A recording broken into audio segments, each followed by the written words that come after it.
High, this is Mahbub. Nujan International পক্ষ থেকে সবাইকে শুভেচ্ছা। দীর্ঘদিন অসুস্থতার কারণে আসলে আমি লেটেস্ট কোনো ভিডিও বা নতুন কোনো টপিক্স নিয়ে আলোচনায় আসতে পারিনি। তো আজকের এই ভিডিওটিতে আমরা মূলত চেষ্টা করব Xiaomi লেটেস্ট ইন্ট্রোডাকশন, Xiaomi নিজস্ব এসওসি সিস্টেম অন চিপ, এই চিপসেটটি নিয়ে। So let's start. প্রথমেই আসে স্মার্টফোন ইন্ডাস্ট্রিতে কারা মূলত নিজস্ব চিপ ইউজ করছে তাদের স্মার্টফোনে। তো সেদিক থেকে এখন পর্যন্ত করছে হচ্ছে আপনার অ্যাপল ইস দিয়ে, স্যামসাং, এক্সিনস এবং হুয়াভি হচ্ছে তাদের হাই সিলিকন কেরিন এই নামে তাদের ডিভাইসগুলোতে তারা চিপসেটগুলো ইউজ করছে। এখন এই বিষয়ে আরেকটু বলে রাখা প্রয়োজন, সেটা হচ্ছে যে অ্যাপল সবসময় তাদের নিজস্ব প্রসেসর ইউজ করে, মানে চিপসেট ইউজ করে নিজেদের ডিভাইসে, এবং হুয়াভিও রিসেন্টলি তাই করছে, সবগুলো ওদের নিজস্ব চিপসেট ইউজ করছে তাদের ডিভাইসে। বাট স্যামসাংয়ের ক্ষেত্রে কিন্তু আমরা একটা মিক্সড স্ট্র্যাটেজি দেখি, যেমন ওরা অনেক সময় দেখা যাচ্ছে যে ওদের নিজস্ব চিপসেট ইউজ করছে, বা ইভেন কিছু কিছু মডেলে ওরা কোয়ালকমের চিপসেট এবং পাশাপাশি নিজেদের চিপসেট ইউজ করেও ডিভাইস ম্যানুফ্যাকচার করছে, এবং সেটা বিভিন্ন মার্কেটে আপনার ওরা এটা মার্কেটিং করছে আর কি। তো একটা বিষয় আরেকটু জেনে রাখা উচিত আমাদের এই বিষয়টিতে আসার আগে, আসলে নিজস্ব চিপসেট থাকলে কি সুবিধা হয়। নিজস্ব চিপসেট থাকলে মূলত হচ্ছে আপনার যদি আপনি সফটওয়্যারের পার্ট থেকে অনেক বেশি আপডেটেড হয়ে থাকেন, সেক্ষেত্রে নিজস্ব চিপসেটের সাথে আপনার সফটওয়্যারের সিনক্রোনাইজেশনের মাধ্যমে ডিভাইসের পারফরমেন্স অনেকটা ইমপ্রুভ করে, এবং কোম্পানির জন্য আরেকটা বিষয় হচ্ছে সেটা আপনার ওই কস্ট কমে আসে। তো এই কস্ট কমে আসাটাকে এক একটা কোম্পানি এক একভাবে ইউজ করে, যেমন অনেকে এটা ওদের প্রফিট ম্যাক্সিমাইজেশনের একটা টুলস হিসাবে ইউজ করে যে প্রফিট ম্যাক্সিমাইজেশন হবে, অথবা অনেকে আপনার এটা প্রোডাক্টের প্রাইসটাকে রিডিউস করার জন্য ইউজ করে। আজকের প্রসঙ্গ মূলত হচ্ছে Xiaomi। তো আমরা মূলত প্রথমে এটা একটু ডিটেলে গিয়ে দেখার চেষ্টা করি এই প্রসেসরটার স্পেসিফিকেশনটা কি। এটা মূলত হচ্ছে আপনার 28 ন্যানোমিটারের টেকনোলজির উপরে বেস ধরে করা।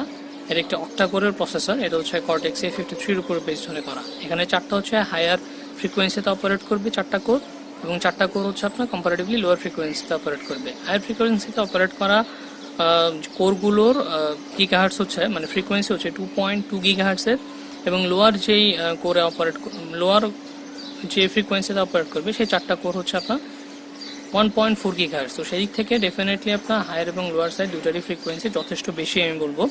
এছাড়া ওরা জিপিইউ হিসেবে ইউজ করবে মালি T860, এটা মূলত কোয়াড কোরের এই জিপিইউটা। এটা হচ্ছে Xiaomiর কিন্তু ফার্স্ট জেনারেশন প্রসেসর। তো ফার্স্ট জেনারেশন প্রসেসরের ক্ষেত্রে যে জিনিসটা হয় সেটা হচ্ছে যে প্রথম ম্যানুফ্যাকচারিংয়ে একটা ডিভাইসের বা একটা চিপসেটের যে সব দিক থেকে এটা প্রুফ হবে এমনটা কিন্তু না, কারণ ইমপ্রুভমেন্টের সুযোগ থাকেই, তো সেদিক থেকে আসলে হঠাৎ করে আমাদের এক্সপেকটেশনটাও ইমপ্র্যাকটিক্যাল হলে কিন্তু হবে না, কারণ নতুন একটা জিনিস ওরা ইমপ্লিমেন্ট করতে যাচ্ছে, এটা উই রিয়েলি ডু অ্যাপ্রিসিয়েট, কারণ এরকম হওয়া উচিত, হলে পরে আপনার কনজিউমার এন্ডে একটা বেনিফিট আসার সুযোগ থাকে।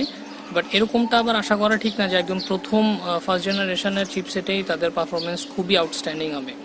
কারণ হচ্ছে এটা প্রসেসরের, যদিও Xiaomi দিক থেকে একটু এগিয়ে, কারণ Xiaomi নিজস্ব অপারেটিং সিস্টেম অনেক বেশি ডেভেলপ। তো সেদিক থেকে আমরা আশা করতে পারি যে ওরা যখন ওদের নিজস্ব প্রসেসর বা চিপসেট ইউজ করবে তখন ওদের ওএসের সাথে সিঙ্কটা সেটা ভালো হবে এবং আরও বেটার একটা পারফরমেন্স আমরা পাবো।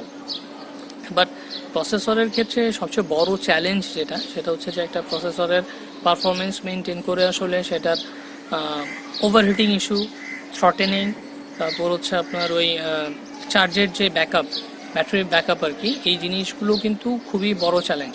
ইভেন অনেক বড় বড় কোম্পানি, অনেক এক্সপিরিয়েন্স কোম্পানিও এই জিনিসগুলোতে সবসময় মেনটেন করতে পারে না। তো সেদিক থেকে Xiaomi, যেমন আমি বলি, যদি পার্সোনালি আমার এক্সপিরিয়েন্সটা বলি, হুয়াওয়ের ক্ষেত্রে হুয়াওয়ের কিন্তু আমার কাছে ব্যাটারি ব্যাকআপ সবসময় একটু উইক মনে হয়েছে, just they use their own chipset. Battery backup বা হিটিং ইস্যু, এই বিষয়গুলো আসলে একটা বড় চ্যালেঞ্জ Xiaomiর জন্য। আমরা আশা করবো Xiaomi সেটাকে অত্যন্ত দক্ষতার সাথে হ্যান্ডেল করে আমাদের কনজিউমার লেভেলে তাদের যে অ্যাকসেপ্টেন্স সেটাকে মেনটেন করতে সক্ষম হবে। তো পরবর্তীতে ডেফিনেটলি ওদের প্রথম যে ডিভাইসটি আসবে এই চিপসেট দিয়ে, সেটা হচ্ছে গিয়ে Xiaomiর Mi 5C।